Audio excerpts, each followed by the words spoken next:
Sebuah pabrik furnitur di Desa Majasari, Kecamatan Jawilan, Kabupaten Serang, Banten, ludes terbakar. Kobaran api secara cepat menjalar ke seluruh isi bangunan lantaran barang-barang yang berada di dalam pabrik tersebut mudah terbakar. 7 mobil pemadam kebakaran dikerahkan untuk menjinakkan api yang melalap seluruh isi bangunan pabrik. Kebakaran terjadi diduga akibat korsleting listrik. Lagi di luar, Pak. Itu yang kebakar gedung apa aja, Pak? Gedung produksi sama bahan baku, Pak. Isinya itu karton, karbon, sejenis MDF, Pak. Emang memproduksi apa nih, Pak? Produksi furniture, Pak. Bahan alat rumah tangga semacam lemari, meja, kuno gitu, Pak. Dugaan kebakaran dari apa sih, Pak? Dugaan kebakaran saya kurang hafal, dengar informasi dari Stropom. Stropom itu jenis karton juga. Akibat kebakaran, kerugian ditaksir mencapai ratusan juta rupiah. Penyebab kebakaran masih dalam investigasi polisi. Dari Serang, Banten, Mahesa Apriandi melaporkan. Pemirsa, sebuah rumah milik pasangan disabilitas di Surabaya, Jawa Timur ludes terbakar. Sempat terjadi ledakan hingga warga di sekitar rumah tersebut berhamburan keluar ruangan. Api diduga berasal dari korsleting listrik.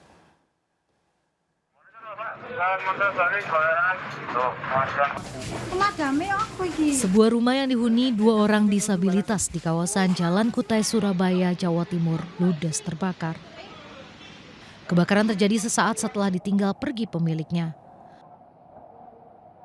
Lantai 1 dan lantai 2 ludes dilalap si jago merah. Sempat terdengar ledakan hingga warga di sekitar rumah tersebut berhamburan keluar. Sebanyak 14 unit mobil pemadam kebakaran dikerahkan untuk memadamkan api. Pemadaman pun sempat terkendala lantaran petugas damkar kesulitan karena lokasi di gang sempit. Setelah hampir 1 jam, api akhirnya berhasil dipadamkan. Dengar ledakan, Pak. Ya, ledakannya keras banget. Nah, kita berpikir kan dekat jalan raya ya. Kita pikir itu ban meletus, aman-aman aja gitu. Tapi kok enggak, anak saya keluar. Pemiliknya itu baru aja keluar kurang lebih 10 menit mungkin. Dari apa ini, Bu? LPG atau apa? Katanya listrik tadi. Listrik ya? Iya. Belum diketahui penyebab pasti kebakaran, namun diduga berasal dari korsleting listrik. Tidak ada korban jiwa dalam peristiwa ini, namun kerugian ditaksir mencapai ratusan juta rupiah. Dari Surabaya, Jawa Timur, Rahmat Ilyasan melaporkan. Unjuk rasa mahasiswa saat pelantikan anggota DPRD Lebak, Banten berakhir ricuh.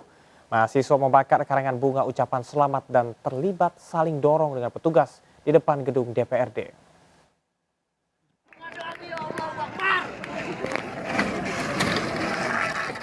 Pelantikan anggota DPRD Kabupaten Lebak, Banten berakhir ricuh.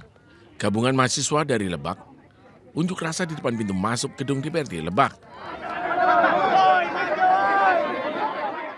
Kericuan berawal ketika demonstran memaksa masuk ke gedung DPRD. Mereka ingin berdialog dengan para anggota DPRD yang baru saja dilantik. Terlibat saling dorong dengan aparat kepolisian yang sedang berjaga. Massa menuntut para anggota legislatif Lebak berkomitmen menjalankan tugas sesuai dengan sumpah jabatan.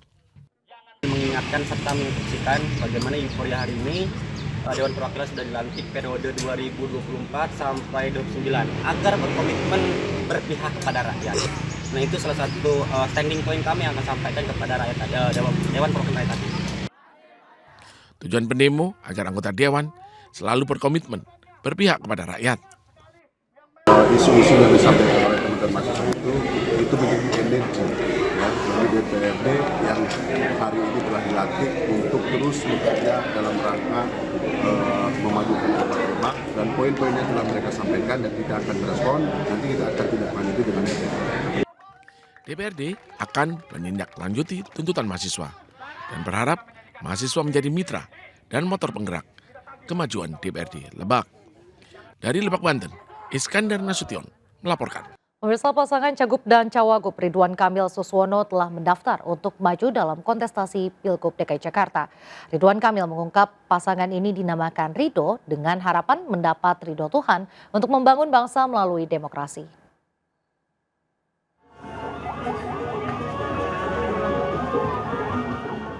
Pasangan Cagup dan Cawagup Ridwan Kamil Suswono telah resmi mendaftar di KPUD DKI Jakarta. Pasangan yang dinamai Ridho ini datang berjalan kaki ke KPUD didampingi 13 dari 15 partai pengusungnya. Pasangan Ridho terlihat kompak menggunakan setelan putih dengan celana bercorak batik. Dalam pidatonya setelah mendaftar, Ridwan Kamil mengungkapkan berkeinginan untuk membangun bangsa secara demokratis, khususnya di Jakarta. RK juga berharap kontestasi pilkada dijalani dengan riang gembira dan adu gagasan. Suswono sendiri sebagai pasangan RK yang sebelumnya merupakan mantan Menteri Pertanian periode 2009-2014 diharapkan dapat melengkapi RK.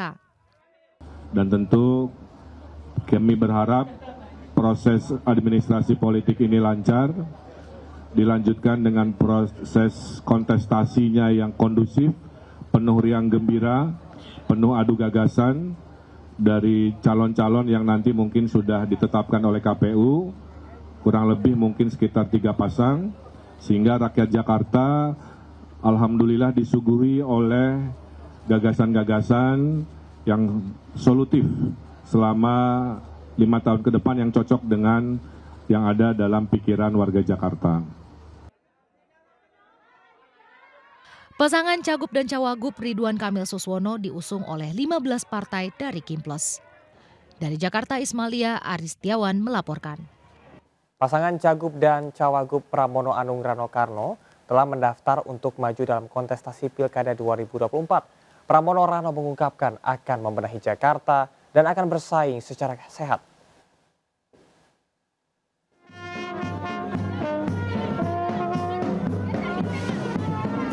Dengan menggunakan kendaraan oplet, pasangan Pramono Anung dan Rano Karno tiba di gedung KPU Jakarta Rabu pagi. Kesenian dan musik tanjidor khas Betawi juga mengiringi kedatangan pasangan Cagup dan Cawagup Jakarta yang diusung PDI Perjuangan. Basuki Cahayapurnama atau Ahok selaku tim pemenangan juga mengantarkan keduanya untuk mendaftarkan diri sebagai pasangan pemimpin Jakarta. Pramono mengungkapkan akan membenahi Jakarta dan akan melanjutkan program-program yang telah ada sebelumnya. Dalam kontestasi Pilkada 2024, dirinya berharap akan bersaing secara sehat. Mudah-mudahan kalau saya diberikan izin dan kesempatan oleh rakyat Jakarta, saya akan bekerja sungguh-sungguh dengan Bang Dul untuk melakukan perbaikan yang ada. Dan saya sudah menyampaikan kepada Bang Dul berdua bahwa kita berdua dalam berpolitik untuk konsentrasi, untuk persaingan di dalam pilkada ini dengan gembira, dengan riang gembira. Tidak perlu menjatuhkan dan sebagainya, kita dengan riang gembira. Sementara itu Rano Karno mengungkapkan dirinya dipilih mendampingi Pramono dengan menggunakan hak prerogatif Ketua Umum PDIP Megawati Soekarno Putri. Kita sepakat untuk membangun Jakarta bersama-sama. Jadi sekali lagi, secara realita memang kami didukung oleh satu partai yaitu PD Perjuangan. Tapi saya yakin masyarakat Jakarta akan memberikan kita kesempatan untuk membenahi dan membangun kota yang kita cintai ini. Yang pasti Babe Sabeni bilang, sekali-kali gue melihat lo jadi wakil gubernur DKI dulu. Pramono Anung saat ini masih menjabat sebagai sekretariat di Kabinet Joko Widodo dan Ma'ruf Amin. Pramono meminta izin kepada Presiden Joko Widodo untuk ikut dalam Pilkada 2024 dan direspon dengan baik oleh Jokowi. Dari Jakarta, Tim Liputan melaporkan. Sementara itu mantan Gubernur DKI Jakarta Anies Baswedan menanggapi perihal dirinya yang tidak jadi diusung oleh PDIP pada Pilgub Jakarta 2024. Saat dikonfirmasi Rabu pagi, Anies pun tak banyak bicara mengenai hal tersebut. Pertemuan kemana Pak? Dengan siapa Pak? Dengan beberapa orang. Pak internal Pak, tanggapannya gimana Pak? Doakan segala semuanya berjalan lancar, Jakartanya maju, tenang, teduh, dan makin sejahtera. Pak, soal isu yang PKB itu benar nggak Pak? Yang bersurat. Situ, Pak. Belum tahu kita. Belum tahu Pak. Pak, tapi Pak Anies tahu kepastian PDIP nggak ada diusung Bapak dari kapan dan dari siapa Pak? Iya Pak. Belum tahu kita. Belum tahu ya? Jadi belum tahu Pak? Iya. Ya. Siap, makasih ya Pak. Itu Pak. PDI Perjuangan akhirnya mengusung pasangan Pramono Anung dan Rano Karno dalam pemilihan Gubernur Jakarta. Hal tersebut mendapat respons Presiden Joko Widodo yang merestui Pramono maju dalam kontestasi Pilkada 2024. Jokowi juga menyebut hal tersebut merupakan hak politik Pramono. Itu hak politik dari Pak Pramono Anung dan PDI Perjuangan, dan semuanya pasti sudah ada kalkulasi politiknya, sudah ada hitung-hitungan politiknya. Saya kira memutuskan seperti itu kan bukan sesuatu yang gampang. Izin, Pak. Sudah mengundang udah izin ke Bapak? 2 hari yang lalu sudah. Begitu beliau ditunjuk langsung minta izin ke saya. Sangat demokratis, dengan banyak pilihan, semakin banyak partai yang koalisinya juga saling silang, tidak harus ini dengan ini, semuanya tergantung saya kira tergantung kalkulasi dari masing-masing partai politik, karena hitung-hitungannya mereka pasti punya. Mekanisme, proses, hitung-hitungan semuanya pasti punya. Pasangan bakal calon gubernur dan wakil gubernur Jawa Timur, Khofifah Indar Parawansa dan Emil Elestianto Dardak resmi mendaftar di KPU Jawa Timur Rabu pagi. Paslon petahana ini pun berjanji akan meneruskan visi misi Nawabakti Satya kedua di wilayahnya.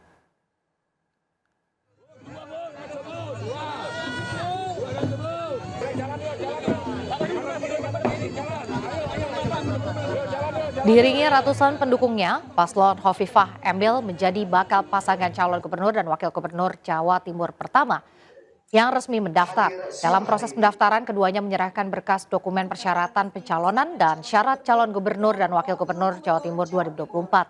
Salah satu visi misi dalam Pilgub Jatim 2024, yakni penguatan pada kemakmuran, keadilan, dan keunggulan kualitas SDM Jawa Timur untuk menyambut Indonesia Emas 2045. Ada 9 program misi yang akan dijalankan paslon Khofifah Emil, diantaranya Jatim Sehat, Jatim Cerdas, Jatim Berkah Amanah, Jatim Harmoni, dan Jatim Lestari.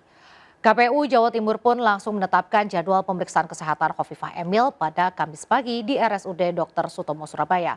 Paslon Khofifah Emil diusung 15 partai politik, salah satunya Partai Perindo.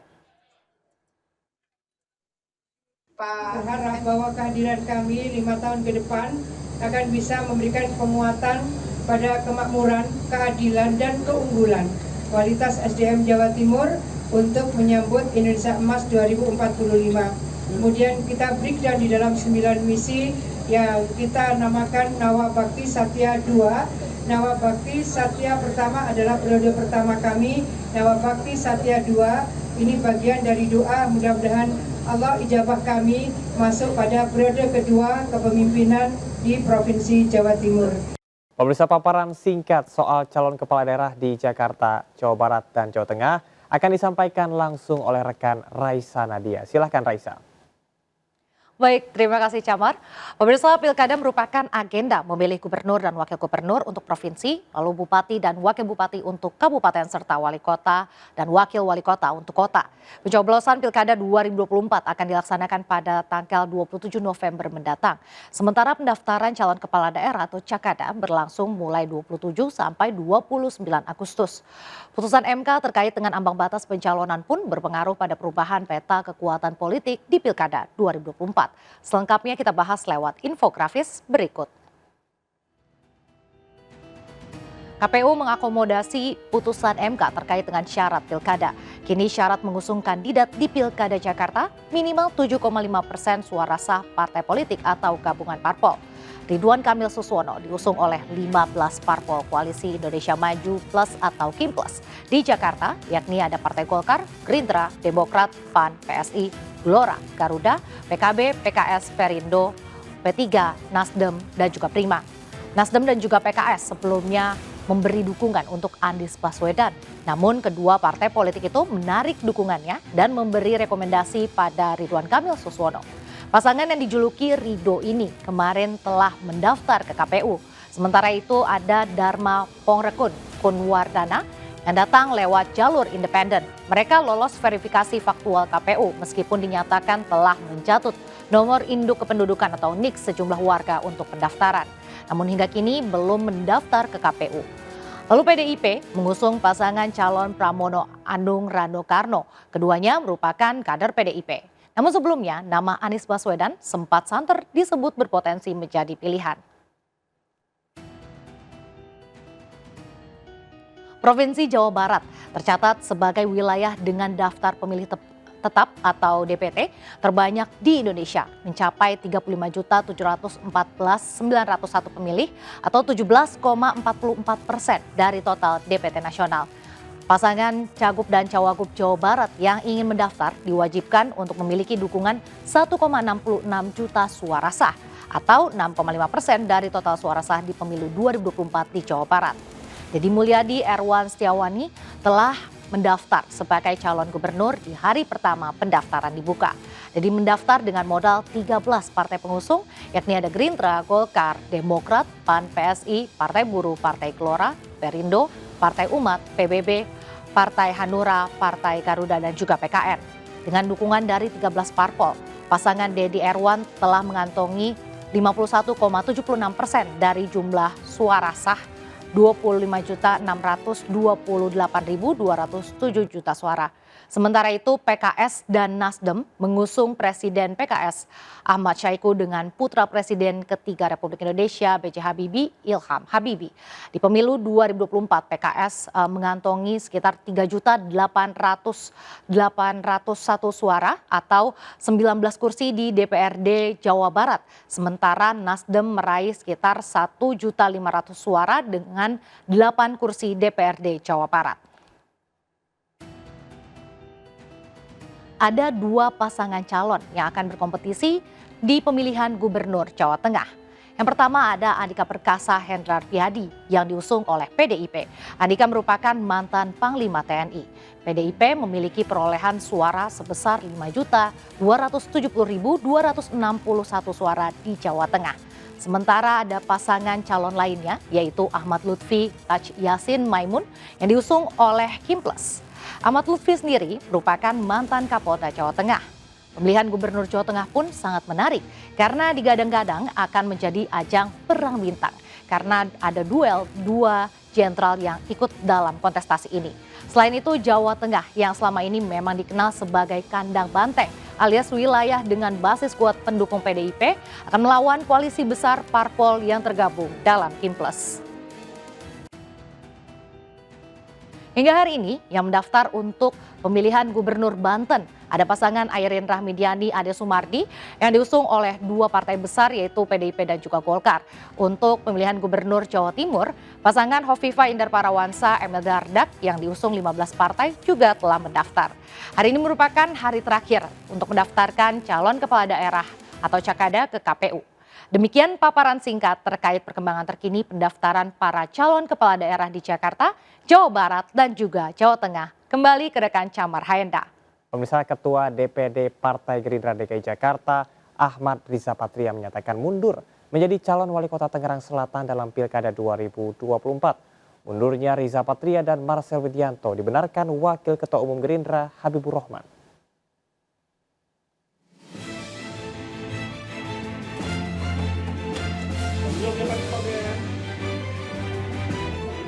Saat ditemui di kantor KPUD DKI Jakarta, Ahmad Riza Patria menegaskan untuk mundur dari kontestasi Pilkada 2024. Menurut Riza, langkah tersebut ditempuh karena dirinya mendapatkan tugas khusus dari partai. Mundurnya Riza Patria dan Marcel Widianto menjadi calon wali kota dan calon wakil wali kota Tangsel ini membuat Partai Gerindra disebut akan mengusung Benyamin Daphni dan Pilar Saga. Saya akan mendapat tugas lain, tugas khusus dari partai, sehingga saya mundur dari pencalonan wali kota Tangerang Selatan. Jadi saya selama ini selalu patuh, taat, setia, loyal pada partai partai, pada pimpinan partai Pak Prabowo, pada semua dari Pak Hasim, semuanya pimpinan DPP saya selalu patah dan taat. Terkait Marcel juga mundur sama ya, dan Gerindra dukungannya dialihkan ke Benyamin Bilang. Berarti Marcel juga gagal ya Pak? Ya sama, bukan gagal, kita mundur ya. Sementara itu menurut Wakil Ketua Umum Gerindra Habibur Rahman, hal tersebut bisa terjadi karena perubahan komposisi koalisi dan kebijakan internal partai. Bisa karena perubahan komposisi koalisi, ya, mungkin bisa merubah hitung-hitungan, ya, lalu perubahan kebijakan di internal partai, para partai-partai pengusung, ataupun di si calon masing-masing. Apakah ada persoalan-persoalan subjektif di calon, ya? Karena tidak bisa juga partai politik memaksa kadernya atau memaksa siapapun maju kalau yang bersangkutan tidak berkenan untuk terus maju. Habibur Rahman menambahkan alasan mundurnya Riza dan Marcel dari kontestasi pilkada nantinya akan disampaikan lebih lanjut oleh Ketua Harian DPP Gerindra, Sufmi Dasko Ahmad. Dari Jakarta, Tim Liputan melaporkan. 2 anggota polisi dan seorang warga sipil merampok mobil pengisian ATM di Padang Pariaman, Sumatera Barat. Uang 5,6 miliar rupiah diamankan polisi di tempat persembunyian.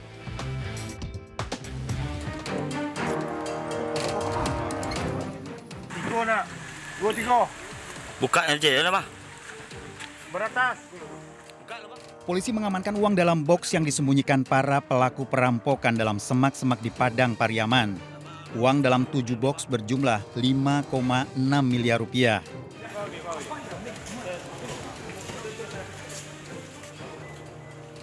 Terungkapnya persembunyian uang ini setelah polisi menangkap salah satu pelaku perampokan mobil pengiriman uang di flyover Lubuk Sikaping, Padang Pariaman. Pelaku lainnya juga ditangkap, ternyata 2 anggota polisi. Perampokan berawal dari salah satu pelaku menelpon pengawal mobil Bribda Polisi Stephen Immanuel menitipkan barang untuk dibawa ke kota Pariaman. Mereka berjanji di flyover Ketaping Batang Anai Padang Pariaman hingga terjadi perampokan. Kurang dari 24 jam, seluruh pelaku perampokan ditangkap polisi. Amankan 3 pelaku dan barang bukti yang sudah hasil dari perampokan tadi. TKP-nya di mana Bang? TKP di bypass, tepatnya di samping flyover ke arah Bandara BIM. Tersangka terancam hukuman penjara dan anggota polisi akan dipecat dari jabatan. Dari Padang Pariaman, Sumatera Barat, Eka Guspriyadi melaporkan. Sementara itu akibat kakak ipar tak mau bayar tagihan air dan listrik, seorang pria mendalangi perampokan di Payakumbuh, Sumatera Barat. Pelaku mengajak 5 perampok sehingga korban merugi ratusan juta rupiah.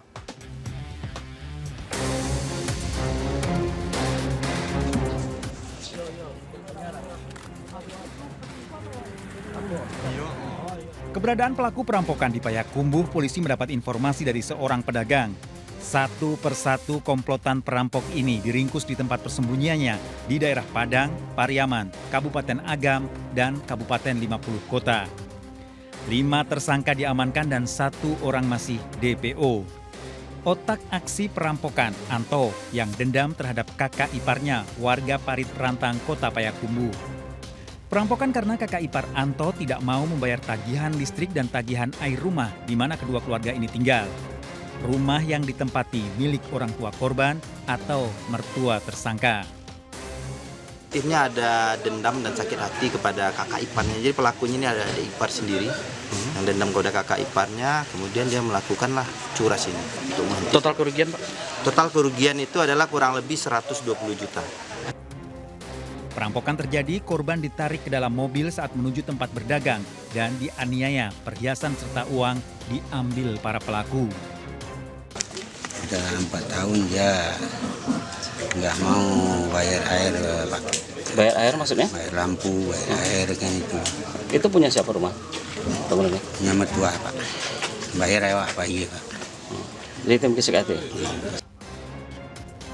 Para tersangka terancam hukuman 12 tahun penjara dan 1 orang kini masih diburu polisi. Dari Payakumbuh, Sumatera Barat, Agung Sulistyo melaporkan. Seorang karyawati SPBU di Cianjur, Jawa Barat menjadi korban pelecehan seksual oleh pelanggan. Kurang dari 24 jam pelaku akhirnya ditangkap di kediamannya oleh jajaran Satreskrim Polres Cianjur usai dilaporkan oleh korban.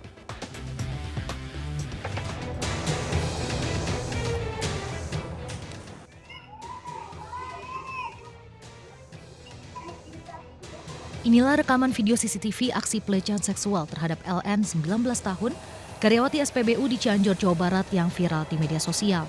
Korban yang tengah berjaga sendiri mengalami pelecehan seksual oleh pelaku yang merupakan pelanggan yang sedang mengisi bahan bakar minyak. Pelaku meremas area sensitif korban. Suasana lokasi yang sepi tidak seperti biasanya membuat korban tidak berkutik, lantaran takut akan mendapat perlakuan lebih parah dari pelaku. Korban yang dibantu atasannya akhirnya melapor kejadian tersebut ke pihak polisian. Korban berharap agar pelaku mendapat balasan sesuai perbuatan agar hal serupa tidak kembali terjadi di kemudian hari. Gak ada siapa-siapa juga, takut gitu ya. Takut emang dia punya rencana yang lain gitu. Jadi diam aja gitu. Cuman emang karena banyak yang beli juga, nggak ingat satu-satu mukanya gitu ya. Setelah menerima laporan korban kurang dari 24 jam, akhirnya pelaku Usep Mulyadi 37 tahun, warga Kecamatan Cugenang Cianjur berhasil ditangkap jajaran Satreskrim Polres Cianjur di rumahnya. Dari hasil pemeriksaan, pelaku mengaku motifnya hanyalah iseng dan hanya spontan. Dari hasil pemeriksaan tidak saling mengenal, memang hanya tujuannya untuk membeli bensin di batas tersebut karena situasional dan spontan. Pelaku melakukan perbuatannya. Akibat perbuatannya, pelaku dijerat pasal tentang tindak pidana pelecehan seksual dengan ancaman hukuman 4 tahun penjara. Dari Cianjur, Jawa Barat, Muhammad Andi Ihsan melaporkan. Dikala sebagian mahasiswa berunjuk rasa menyuarakan penolakan terhadap rancangan Undang-Undang Pilkada dan mengawal putusan Mahkamah Konstitusi, di Semarang seorang mahasiswa ditangkap polisi diduga menjadi kurir narkoba. Polisi menyita 18 kg sabu dan ribuan butir pil ekstasi.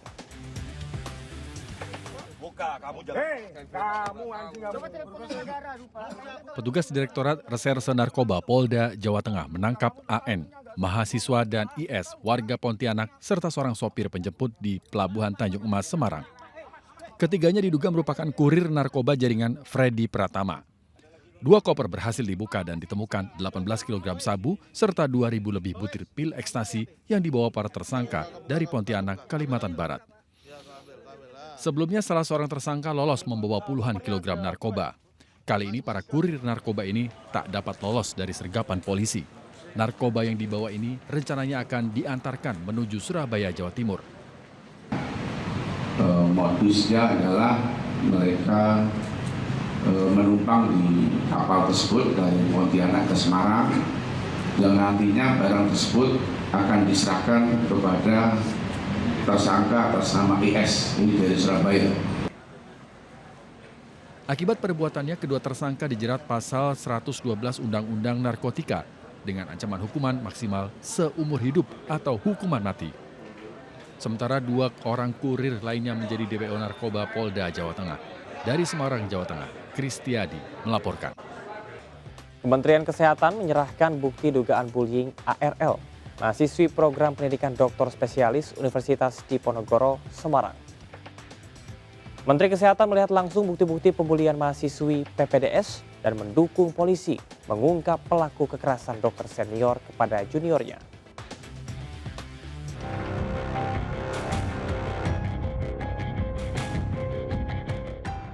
Penyerahan bukti-bukti ini untuk mendorong pihak kepolisian mengusut tuntas dugaan pembulian dokter ARL agar pelaku dugaan pembulian dihukum maksimal dan memberi efek jerah.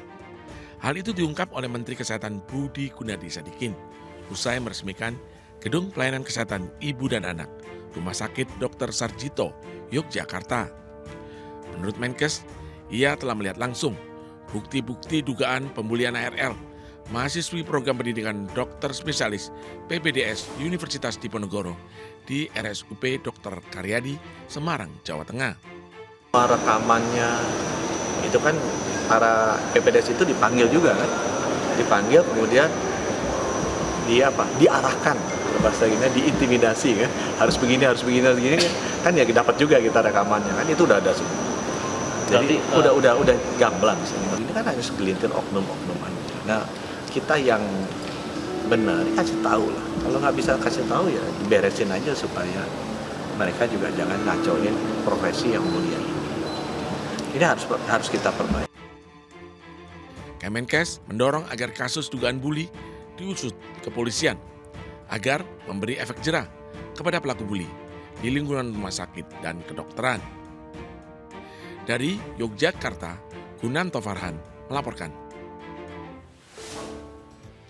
Ayah almarhumah Dr. Aulia Risma Lestari, mahasiswi PPDS Anestesi FK Undip Semarang, meninggal dunia menyusul putrinya. Kondisi sang ayah menurun pasca kematian sang putri.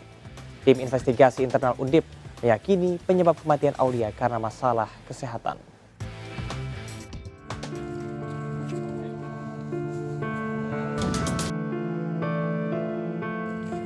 Jenazah Muhammad Fahuri, ayahanda Dr. Aulia Risma Lestari, mahasiswi PPDS Anestesi Fakultas Kedokteran Universitas Diponegoro Semarang, dimakamkan di kampung halamannya di Tegal, Jawa Tengah. Kondisi Muhammad Fahuri terus menurun, dirawat di rumah sakit setelah putrinya Dr. Aulia dimakamkan. Semula almarhum dirawat ke RSUI Harapan Anda Tegal, lalu dirujuk ke RSUD Kardina, dan terakhir dirujuk ke RSCM. Dia karena sakit, jadi kan setelah meninggalnya anak, sorenya dia tuh sakit, dibawa ke rumah sakit Islam, terus dirujuk ke Kardina, terus dirujuk ke RSCM. Menteri Kesehatan Budi Sadikin sudah meminta keluarga agar seluruh informasi didokumentasikan untuk membantu penyelidikan polisi. Saya ketika ketemu ibunya, ketemu adiknya, melihat kondisi bapaknya, dapat semua informasi, WA, chat, semuanya udah dapat semua. Saya minta didokumentasikan biar polisi yang ini. Tapi buat saya penting, ini bapaknya harus dirawat. Sementara hasil investigasi internal Undip membantah perundungan senior menjadi penyebab Dr. Aulia melakukan bunuh diri. Tim investigasi internal Undip meyakini penyebabnya karena masalah kesehatan. Dari Tegal, Jawa Tengah, Yudimar Ainus melaporkan. Terima kasih masih bersama Seputar Ajus Pagi. Pemirsa, sejumlah kontes satwa lucu digelar di sejumlah daerah. Ya, di Banjarnegara, ratusan domba batur mengikuti lomba kecantikan. Sejumlah domba bahkan tampil cantik dengan kostum dan aksesoris. Begitu juga di Kendal, Jawa Tengah, sejumlah ayam kalkun mengikuti kontes bak model, dan berikut liputannya untuk Anda.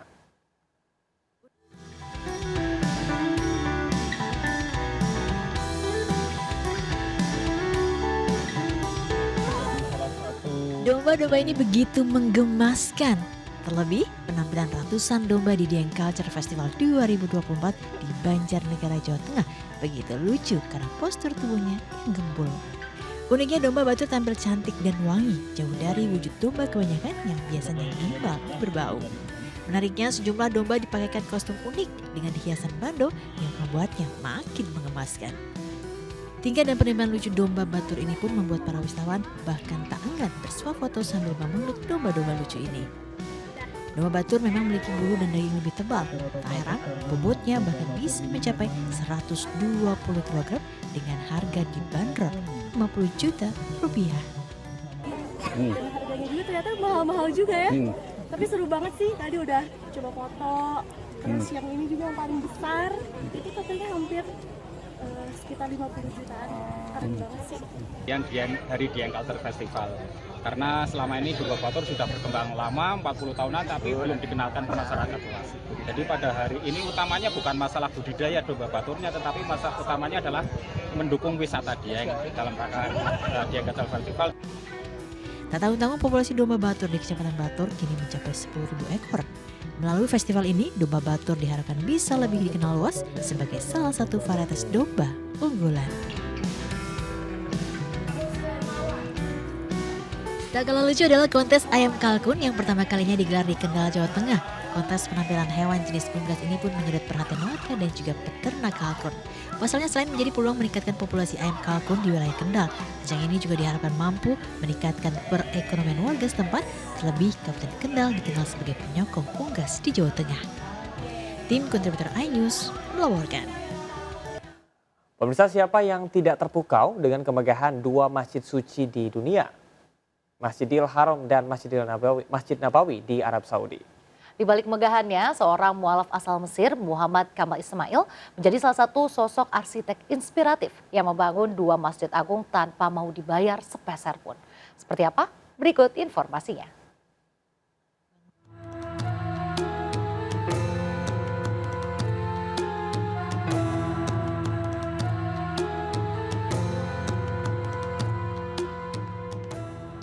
Senja bak surgawi menyapa kemegahan Masjid Nabawi di Madinah, Arab Saudi. Siapapun yang berkunjung pasti dibuat kagum dengan eksotisme bangunan masjid suci ini. Namun, siapa sangka di balik kemegahannya ada tangan-tangan ajaib yang ternyata mampu membuat masjid suci ini menakjubkan. Ia tak lain adalah Dr. Muhammad Kamal Ismail, seorang arsitek asal Provinsi Dakalia, kota Midgamar, Mesir inilah yang awalnya diminta Raja Fahd bin Abdul Aziz Al Saud untuk melakukan perluasan di dua masjid suci. Kamal arsitek kelahiran 1908 silam ini memang jauh dari sorotan, tapi buah karyanya tak bisa diragukan. Kamal adalah seorang mu'alaf yang gigih mengamalkan ilmu agamanya demi mendapatkan amal jariah yang tak terhingga. Kisah yang inspiratif, pemirsa. Ternyata Muhammad Kamal Ismail ini dengan menjadi seorang mu'alaf, dia mempelajari tabiin, beliau mempelajari sunnah yang hasilnya ternyata dengan ditunjuknya untuk memperluas dua masjid, yaitu Masjidil Haram dan Masjid Nabawi, beliau tidak menerima upah sepeser pun. Artinya beliau hanya ingin memiliki jariah yang sangat luar biasa di dua masjid suci ini.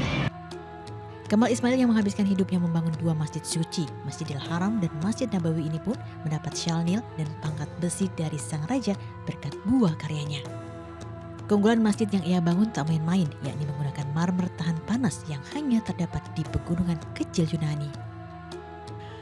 Seorang jemaah mengaku begitu takjub merasakan teduhnya interior di dalam masjid suci Nabawi. Masya Allah, itu pengalaman pertama saya ke sini dan ini pengalaman sangat menakjubkan. Luar tuh panas banget, panasnya itu sampai 41 derajat, itu saya cek dari handphone ya. Dan setelah kita memasuki masjid itu, rasa nunjukin kaki itu rasa dingin gitu, adem. Terus pegang-pegang pilarnya tuh adem, dingin, sejuk gitu. Pokoknya suasananya tuh damai banget, tenang. Di sini tuh adem, pokoknya suasana yang nggak pernah saya temuin sebelumnya.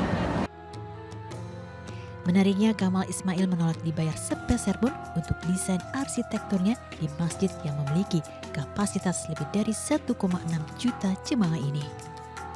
Selain dikenal dengan keindahan dan kemegahannya, dua masjid suci ini memiliki keutamaan yang begitu istimewa. Salah satunya, sholat di Masjid Nabawi sama halnya dengan 1000 kali lebih baik sholat di masjid lain. Sedangkan sholat di Masjidil Haram sama dengan menjalankan sholat 100.000 kali di masjid biasa. Dari Arab Saudi, Febianti Aryani melaporkan. Bakal calon gubernur dan bakal calon wakil gubernur DKI Jakarta, Ridwan Kamil dan Suswono, mengunjungi kantor DPW Partai Perindo DKI Jakarta. Kunjungan tersebut dalam rangka silaturahmi sekaligus pemantapan dukungan untuk kontestasi pemilihan gubernur DKI Jakarta pada November 2024.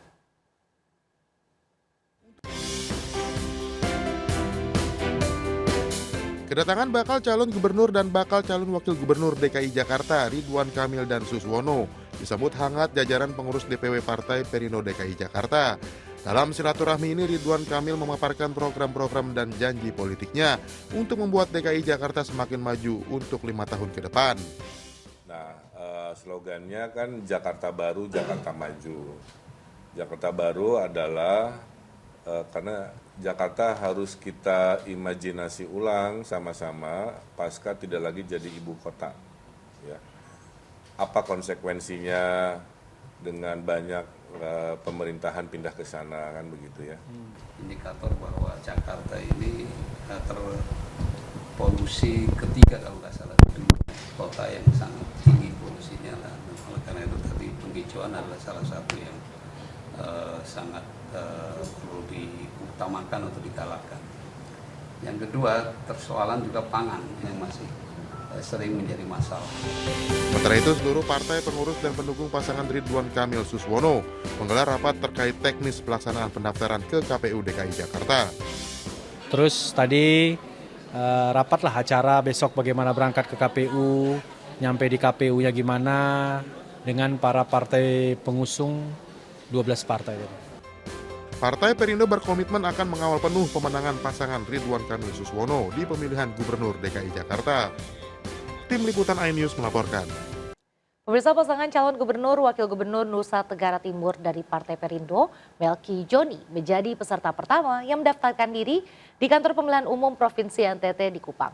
Sementara itu, pasangan Cagup dan Cawagup Sumatera Selatan, Herman Deru dan Cik Ujang, juga resmi mendaftarkan diri ke KPU Provinsi Sumatera Selatan.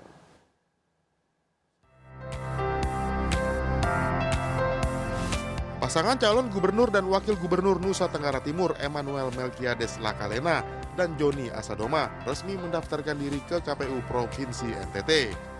Pasangan calon gubernur ini mendapat dukungan dari 11 partai politik, diantaranya Partai Perindo. Dari total 65 kursi di DPRD NTT, Melki dan Joni mendapat dukungan 36 kursi anggota dewan. Kita ingin pasangan Pak Melki, Pak Joni ini dan juga dengan partai-partai lain berkolaborasi dengan Partai Perindo dan juga bersinergi untuk setidaknya bagi kami adalah bagaimana visi misi dari Partai Perindo itu juga masuk di dalam aktivitas yang kita lakukan. Pasangan Cagup dan Cawagup Sumatera Selatan Herman Deru dan Cik Ujang juga resmi mendaftarkan diri ke KPU Provinsi Sumatera Selatan. Herman Deru dan Cik Ujang mendapat dukungan dari sejumlah partai, yakni Partai Perindo, Partai Nasdem, Partai Demokrat, PKS, Partai Bulan Bintang, dan PSI.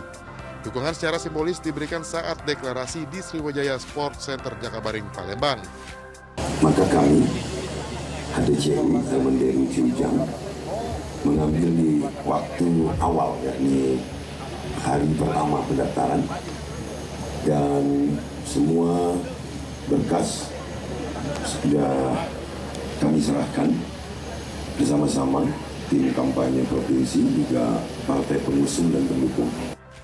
Setelah menyatakan dukungannya, seluruh kader partai berlambang Raja Wali mengembangkan sayap ini akan bergerak turun ke masyarakat untuk memenangkan calon kepala daerah yang diusung. Tim Liputan iNews melaporkan. Partai Perindo kembali memberikan surat rekomendasi dukungan untuk bakal calon kepala daerah di Pilkada Serentak 2024. Kali ini dukungan diberikan kepada bakal calon gubernur Sulawesi Utara Julius Selvanus Komaling dan bakal calon Bupati Bangli Sangjoman Sedanarta.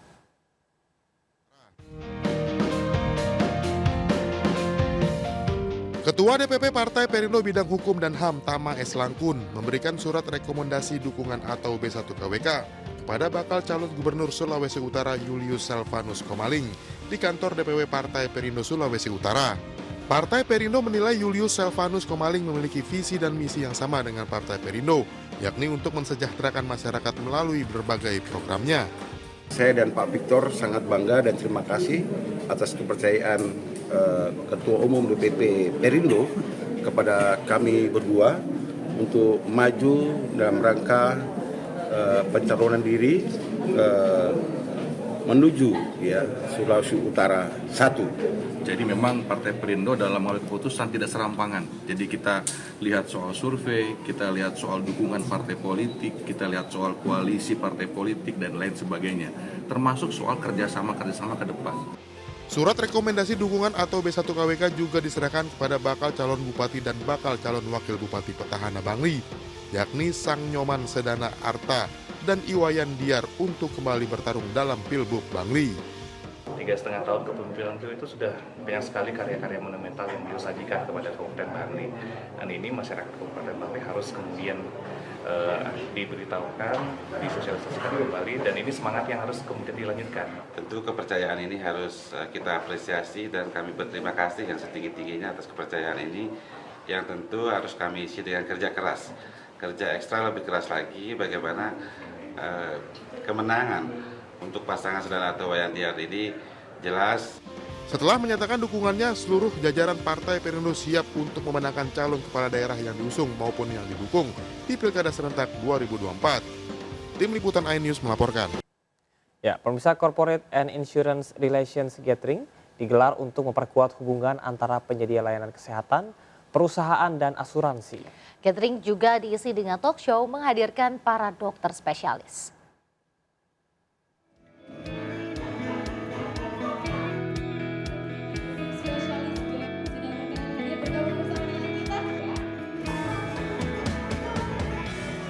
Corporate and Insurance Relation for Collaboration, Loyalty and Enhancement atau CIRCLE merupakan acara tahunan yang diselenggarakan oleh Rumah Sakit Premier Jatinegara, Jakarta. Acara dihadiri puluhan corporate dan insurance yang selama ini setia menjadi partner kerjasama. Melalui CIRCLE, para tamu undangan dapat mengenal lebih jauh Rumah Sakit Premier Jatinegara. Untuk membina suatu hubungan yang lebih baik lagi antara kami dengan korporasi, insurance, dan juga mitra rumah sakit sehingga terjalin suatu kerjasama yang baik. Pada awalnya kami sudah mempunyai hubungan yang baik dengan loyalitas juga, tapi diharapkan dengan acara ini kami membawa para dokter spesialis untuk sharing ilmu, sharing knowledge. Jadi di sini bentuknya bukan hanya satu arah komunikasi tapi dua arah. Sifatnya juga interaktif dan juga ini merupakan suatu wadah transformatif dari para klien kami sehingga bisa mengenal lebih jauh Rumah Sakit Premier Jatinegara dengan lebih baik. Gathering juga diisi dengan talk show untuk berbagi ilmu, menghadirkan para dokter spesialis Rumah Sakit Premier Jatinegara termasuk spesialis saraf, bedah, toraks dan jantung, bedah vaskular hingga radiologi. Dari Jakarta, Naura Safiko dan Rizky Julianto melaporkan.